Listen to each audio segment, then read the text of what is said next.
આજે રક્ષાબંધન છે અને મારી નણંદ તેમના ભાઈને રાખડી બાંધવા આવવાના છે.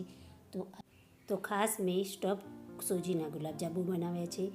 તેના માટે સૌપ્રથમ એક કડાઈમાં 2 ચમચી મિલ્ક પાવડર લઈ લઈશું. તેમાં 5 કપ જેટલું દૂધ ઉમેરી લઈશું. થોડું હલાવી તેમાં 1 ચમચી ઘી ઉમેરી મિશ્રણને સતત હલાવતા રહીશું. મિશ્રણ થોડું ઘટ થાય ત્યારે તેમાં ઝીણી સમારેલા કાજુ અને બદામ ઉમેરી લઈશું અને સતત હલાવતા રહીશું. એકદમ મિશ્રણ ઘટ થઈ જાય ત્યારે ઉતારી તેને સાઈડ પર મૂકી દઈશું. અને હવે આપણે ગુલાબજાંબુ માટે ચાસણી બનાવીશું.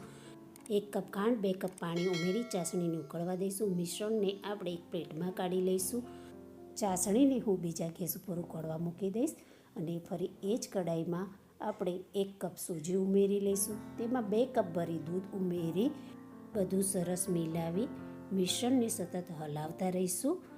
દૂધ બળે મિશ્રણ સરસ ઘટ થઈ જાય ત્યારે તેને ગેસ પરથી ઉતારી થોડું ઠંડુ કરી લઈશું અને તેને એક પ્લેટમાં લઈ લઈશું.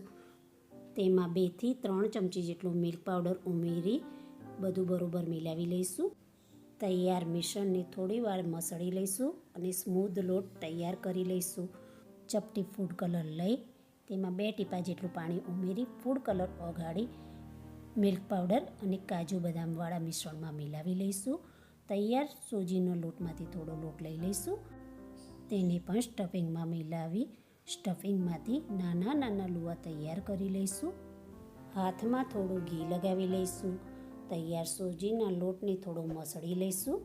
તેમાંથી નાનો લુવો લઈ લઈશું અને તેની થેપલી બનાવી અંદર તૈયાર કરેલું સ્ટફિંગ મૂકી અને બંધ કરી ગુલાબજાંબુ વાળી લઈશું.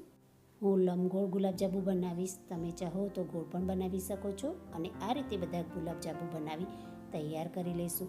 તેલ ગરમ કરવા મૂકી તેમાં ગુલાબજાંબુ ઉમેરી ધીમા તાપે એકદમ ગોલ્ડન કલરના થાય ત્યાં સુધી તેને તળી લઈશું. વચ્ચે વચ્ચે ગુલાબજાંબુને ફેરવતા રહીશું. ગુલાબજાંબુ સરસ ગોલ્ડન કલરના થઈ ગયા છે તો તેને હું પ્લેટમાં કાઢી લઈશ અને આ રીતે બાકીના ગુલાબજાંબુ પણ તળી અને તૈયાર કરી લઈશ. તળેલા ગુલાબજાંબુને હવે ચાસણીમાં ઉમેરી લઈશું અને 15 થી 20 મિનિટ માટે તેને રહેવા દઈશું જેથી ચાસણી બરોબર ગુલાબજાંબુમાં ભળી જાય. તૈયાર કરેલા ગુલાબજાંબુને એક બાઉલમાં લઈ સર્વ કરીશું. તમે જોઈ શકો છો એકદમ સ્પોન્જી અને ચાસણી પી અને સરસ ગુલાબજાંબુ તૈયાર થઈ ગયા છે. મોઢામાં મૂકતાની સાથે ઓગળી જાય તેવા સોજીના સ્ટફ ગુલાબજાંબુ તૈયાર છે.